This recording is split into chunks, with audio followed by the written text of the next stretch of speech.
Parce que nous connaissons ce qu'il faut faire pour se développer. Mais nous refusons de le faire. Voilà pourquoi on parle toujours de manque de volonté politique. Les pays de l'AES ont la volonté politique de se propulser au rang des pays respectables dans le monde. Et ce n'est qu'une affaire du temps. Nous sommes à la 2e année. Attendez 5 ans.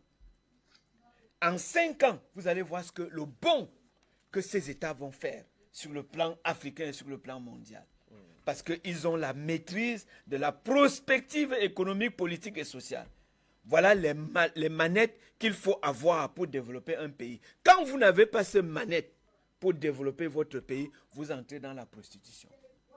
Et vous n'êtes plus vous-même. Et on vous guide avec le peu d'argent qu'on vous donne. Et il y a des cadeaux qu'on n'accepte pas. Il y a des cadeaux qu'il ne faut pas accepter. Vous ne pouvez pas accepter que le voisin rationne chez vous tous les jours. À un moment donné, il va devenir le mari de votre femme. Mais c'est vrai, c'est la réalité. Tout à fait. Tout à fait. Quand on vous dit que le siège de l'Union africaine a été construit par la Chine, mais ça ne devait pas être le siège de l'Union africaine, ça devait être autre chose. Ça, je vous dis. C'est vrai, c'est là. C'est un cadeau, mais il y a des cadeaux qui valent mieux que ce soit des cadeaux faits par les gens de la maison. C'est ça. Et je pense que les pères fondateurs de l'Union africaine ne pouvaient pas dire. Les Haïlé Sélassié, les Ahmed Sékou Touré, eux, ils ne pouvaient jamais accepter ce genre de cadeau.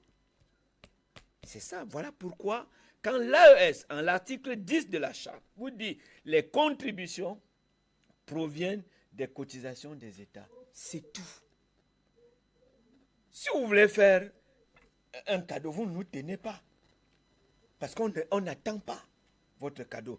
Nos textes disent que, et lors des discussions, lors de nos assemblées ordinaires et extraordinaires, aucun sujet ne devient tabou parce qu'il y a un partenaire qui propose ceci. Et c'est le cas de l'Union africaine. Un jour, nous allons faire le sujet sur l'Union africaine. Nous allons vous dire ce qui se passe à l'intérieur. Vous n'allez pas croire. La sortie en bloc de la CPI, de la Cour pénale internationale, quand les Africains ont dit, OK, à partir du moment où vous avez décidé de créer une cour qui ne s'intéresse qu'aux Africains, nous quittons. Vous ne pouvez pas imaginer ce qui s'est passé. Il n'y a que le Burundi.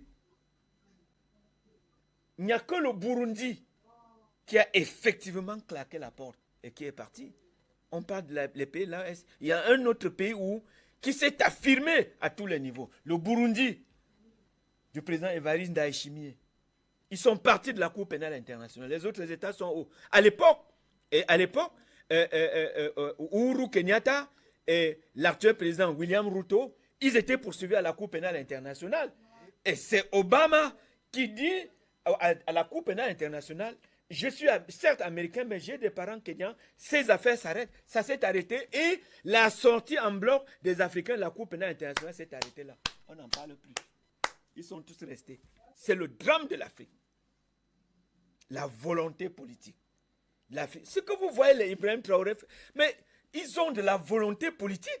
Ils disent, nous voulons faire telle chose et ils le font. Si on veut se libérer, on va se libérer. Monsieur Abaka, je vais vous dire, 2 choses qu'on ne donne pas à quelqu'un. Il y a la vie et la liberté.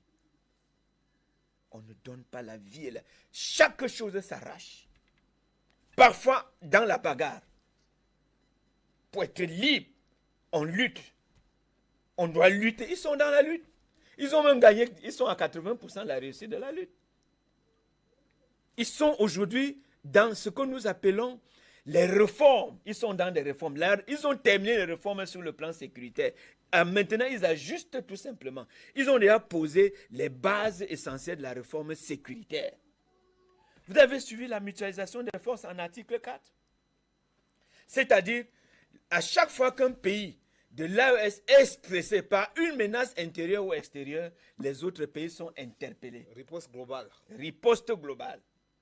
Riposte globale. Le problème du Burkinabé, c'est le problème du Malien et du Nigérien. Point barre. Le reste, c'est philosophie. On ne regarde pas. On ne sait pas ce qui se passe. Voilà comment on se libère. Nous regardons notre continent. Nous nous demandons à quand. Les Asiatiques ont commencé la lutte après nous. Mais aujourd'hui, quand vous regardez l'Indonésie, les Philippines, tous ces États, la Malaisie, mais ce sont des États qui ont la respectabilité internationale. Les auteurs occidentaux ne leur disent pas de n'importe quoi aujourd'hui. Et beaucoup d'entre ces États n'ont pas de ressources, n'ont pas de richesse. Certains ont juste fait des réformes sur le plan, de la fonction, à la fonction publique de leurs États pour engranger de l'argent. C'est-à-dire, on tue la corruption, c'est-à-dire qu'on fait les obsèques de la corruption et ça enrichit le pays. C'est tout. Nous avons pris l'exemple du Burkina Faso, où le capitaine Ibrahim Traoré a désengorgé les prisons. Pas pour les envoyer au quartier. Qu'est-ce qu'un prisonnier fait au jour le jour dans des maisons d'arrêt? Mais ils se baladent, ils font des commentaires. Parfois, c'est là où ils préparent d'autres coups. On s'est rendu compte au Cameroun à un moment donné que c'est de la prison que les prisonniers montaient des coups pour arnaquer les populations qui sont en liberté. Mais comment vous leur donnez tout ce temps de le faire? On les sort. Faut les occuper. On met des structures qui vont les occuper. On change leurs idées. Parce que beaucoup sont en prison parce qu'ils n'ont pas voulu. Certains sont en prison, ils n'ont pas voulu. Hein. Ce sont des conditions de la vie. Parfois qu'ils poussent des gens à se retrouver dans certaines situations. Voilà pourquoi nous disons toujours, même dans les prétoires, qu'il faut moduler les exigences de la légalité au gré des circonstances exceptionnelles. Il y a des voleurs qui n'ont jamais voulu voler.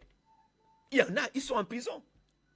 Et on leur donne l'occasion que allez vous battre. J'ai pris l'exemple de Deng Xiaoping.